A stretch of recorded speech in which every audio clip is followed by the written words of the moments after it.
Selamat pagi, siang, sore, malam. Apa kabarnya hari ini? Sehat dan bahagia ya? Senang sekali hari ini kita akan kembali belajar kimia. Namun sebelum itu kita akan berdoa menurut agama dan kepercayaan kita masing-masing. Berdoa dipersilahkan. Selesai. Pada kesempatan kali ini kita akan bersama-sama belajar tentang metode ilmiah. Dan adapun tujuan belajar kita kali ini adalah kita nanti bisa menjelaskan tentang metode ilmiah dan melakukannya di dalam kehidupan kita sehari-hari. Sudah siap belajar ya? Baik, kita akan mulai pelajaran kita kali ini. Pertama, kita akan belajar tentang pengertian dari metode ilmiah. Metode ilmiah adalah cara atau prosedur kerja untuk memecahkan suatu masalah secara sistematis dan ilmiah. Apa itu sistematis? Sistematis adalah cara kerja yang tertata secara urut dan runut. Urut itu artinya tahap demi tahap, sementara runut itu artinya tidak boleh tumpang tindih. Dan ilmiah adalah cara kerja yang bisa dianalisis atau koordinasikan atau disesuaikan dengan beberapa teori. Logis artinya bisa difikirkan. Objektif artinya ada sesuatu, ya ada bukti real, ada yang diteliti. Konseptual artinya sesuai dengan teori atau dasar-dasar berpikir sebelumnya. Dan juga empiris. Empiris itu artinya dapat dibuktikan secara nyata, ya, itu adalah empiris. Nah, itu adalah pengertian dari metode ilmiah. Selanjutnya kita akan bersama-sama belajar tentang langkah-langkah untuk melakukan metode ilmiah. Yang pertama yaitu merumuskan masalah. Apa itu masalah? Masalah adalah sesuatu yang menjadi perhatian dan akan diteliti atau dicoba. Ya, masalah dalam metode ilmiah yang ini. Jadi bukan sembarang masalah. Misalnya habis duit, atau gak punya kuota, atau ribut sama orang, sama teman. Itu bukan masalah yang dimaksudkan di dalam metode ilmiah. Ya, masalah di sini adalah yang dimaksudkan adalah sesuatu yang menjadi perhatian dan akan diteliti atau dicoba, ya, masalah itu. Kemudian rumusan masalah atau masalah ini nantinya erat kaitannya dengan judul percobaan atau dan juga tujuan dari percobaan. Biasanya bentuk dari rumusan masalah ini adalah kalimat tanya yang bersifat ilmiah. Ya, ilmiah itu artinya dapat dicoba, dapat diuji, dan juga dapat dibuktikan. Dan kalimat tanyanya itu harus jelas dan mudah untuk dimengerti. Ya, jadi ini tadi sudah disampaikan bahwa ilmiah artinya dapat dijawab atau diuji atau diobservasi dengan suatu percobaan atau penelitian. Nah, itu adalah langkah untuk melakukan metode ilmiah yang pertama. Langkah metode ilmiah yang kedua yaitu membuat hipotesa atau hipotesis. Ya, apa itu hipotesis? Hipotesis adalah dugaan sementara atau jawaban sementara yang bersifat ilmiah. Kembali diingatkan, ilmiah artinya ada bukti atau fakta. Nah, dasar dari teori untuk membuat hipotesa, mohon maaf, dasar untuk membuat hipotesis atau hipotesa adalah teori yang sudah ada sebelumnya, atau mungkin ya kalau betul-betul tidak ada berarti fenomena yang terjadi secara nyata, ya. Jadi dasar untuk membuat hipotesa ini adalah dasar teori yang bersifat objektif atau terukur, atau juga fenomena-fenomena yang ada secara real atau secara nyata. Kemudian kebenaran atau bukti dari hipotesa itu adalah dari hasil percobaan atau penelitian, ya. Kebenaran hipotesa akan terbukti dari hasil percobaan atau penelitian. Nah, yang ketiga dari langkah metode ilmiah adalah melakukan percobaan atau penelitian. Tujuan dari melakukan percobaan Diingatkan adalah untuk membuktikan kebenaran dari suatu hipotesa. Apa yang harus dilakukan untuk melakukan percobaan? Ya, yang paling pertama adalah menyiapkan atau menetapkan prosedur kerja. Ya, prosedur kerjanya disiapkan terlebih dahulu. Baru difikirkan juga tempat melaksanakannya di mana. Apakah laboratorium atau di luar laboratorium? Kalau di laboratorium berarti ya harus dikuasai sistem keselamatan kerjanya di laboratorium. Kalau di luar laboratorium demikian juga harus dikuasai semuanya ya. Jadi tempat kerja itu harus dikuasai situasinya. Nah, selain tempat kerja dan juga prosedur kerja juga harus disiapkan, difikirkan yaitu alat serta bahan yang akan digunakan untuk melakukan percobaan atau penelitian. Nah, di dalam melakukan percobaan atau penelitian itu ada objek. Objek penelitian atau objek percobaan itu disebut dengan variabel, ya. Disebut dengan variabel. Variabel itu sendiri ada tiga jenis, ya. Ada variabel kontrol, ada variabel terikat, dan variabel bebas ya, bukan besas. Variabelnya ada kontrol, terikat, dan juga bebas.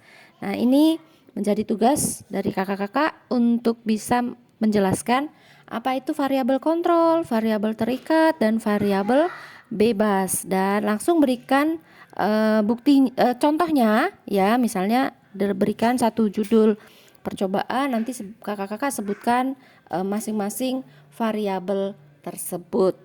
Baik, kita lanjutkan dengan langkah yang keempat dari langkah-langkah metode ilmiah, yaitu mengumpulkan dan juga mengolah data. Nah, mengolah data ini yang disebut dengan analisis data. Ya, jadi data yang diperoleh itu dikembangkan, dibahas satu demi satu berdasarkan dasar teori yang ada dan disesuaikan dengan hipotesa yang tadi sudah disusun. Kemudian ada dua jenis data ya. Jadi data itu ada dua jenis, yaitu kualitatif dan kuantitatif. Apa itu data kualitatif? Yaitu data yang diperoleh dengan tidak menggunakan alat ukur ya, tetapi menggunakan indera. Ya bolehlah itu pembau, melihat, dan merasa dan lain sebagainya ya. Jadi tidak menggunakan alat ukur. Itu adalah data kualitatif.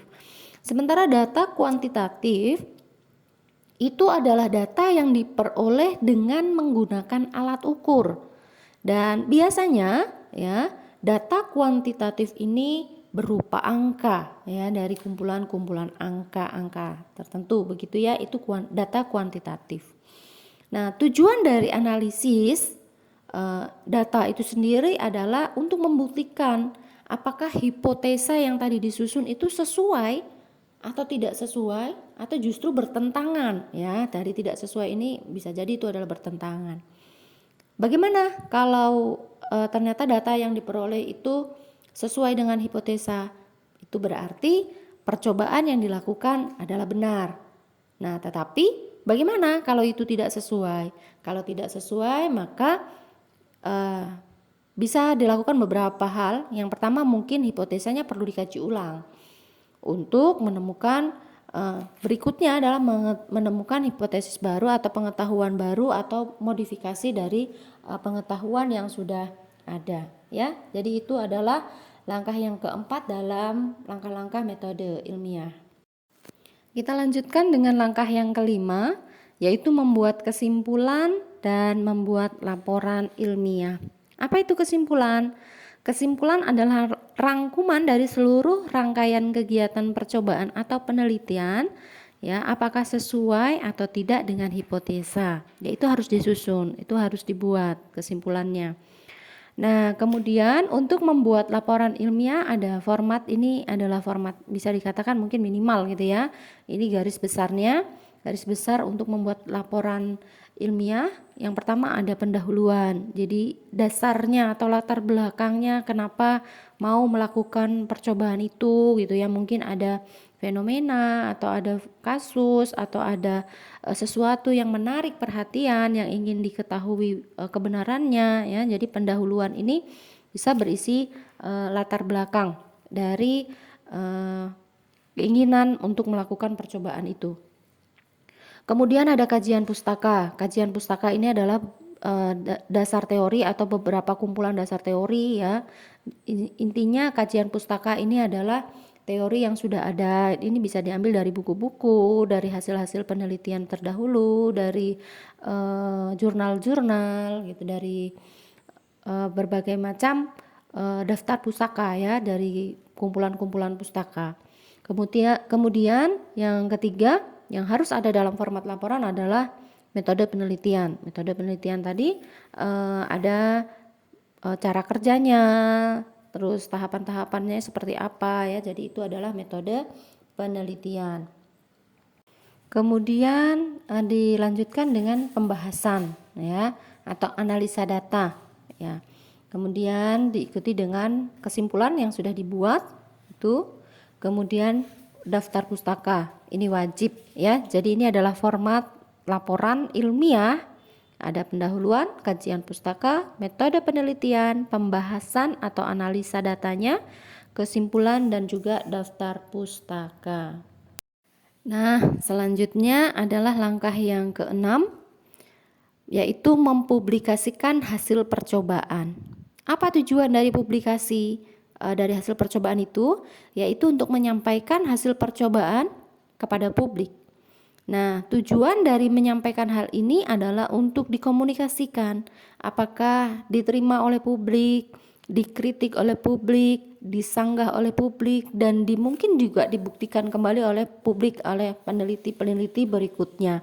Ya, jadi itu adalah tujuan dari dilakukannya publikasi hasil percobaan. Nah, ternyata ini adalah langkah yang terakhir. Berarti ada berapa langkah? 6. Ya, baik. Ada merumuskan masalah, membuat hipotesa, melakukan percobaan, mengumpulkan dan mengolah data, membuat kesimpulan dan membuat laporan ilmiah, dan yang terakhir yaitu mempublikasikan hasil percobaan. Nah, itu adalah langkah-langkah dari metode ilmiah dan juga pengertian dari metode ilmiah. Demikian hasil belajar kita. Diingatkan kembali ada satu tugas tadi, yaitu menentukan 3 jenis variabel. Ada variabel kontrol, variabel terikat, dan variabel bebas. Nanti bisa dikerjakan sebagai bahan belajar lebih lanjut. Sebagai pesan di penutup pembelajaran kita kali ini, ayo teruslah bersemangat untuk belajar, bersemangat untuk membangun diri ke arah yang lebih baik. Jangan lupa bahagia, untuk kita semuanya sehat. Terus lakukan protokol kesehatan untuk melindungi diri sendiri dan juga keluarga. Kita akhiri pembelajaran kita kali ini dengan bersyukur sesuai dengan iman kepercayaan kita masing-masing. Puji Tuhan dan salam sukses untuk kita semua. Terima kasih sudah mendengarkan dan memperhatikan pembelajaran ini. Kiranya ini semuanya bisa bermanfaat dan terima kasih. Selamat pagi, siang, sore, dan juga malam. Salam sejahtera untuk kita semua.